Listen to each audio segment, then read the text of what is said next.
السلام علیکم، امید ہے آپ کا دن بہت اچھا گزرا ہوگا۔ چلیے آج کی ریسیپی شروع کرتے ہیں۔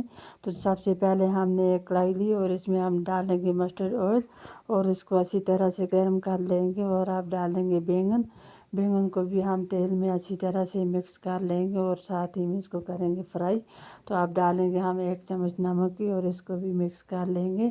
تو تب تک ہم فرائی پین لیں گے اور اس میں ڈالیں گے مسٹرڈ آئل اور ساتھ ہی میں ڈالیں گے 3-4 کلیاں لہسن کی اور اس کو فرائی کر لیں گے۔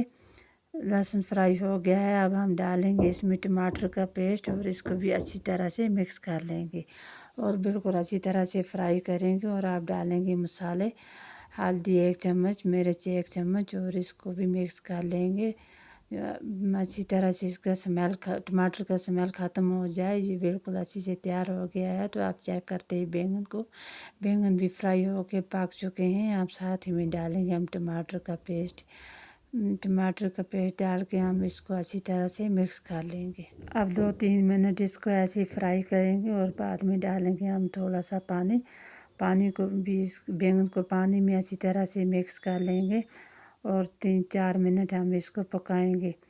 دھیمی آنچ پہ ہم ڈھکن دے کے چھوڑیں گے۔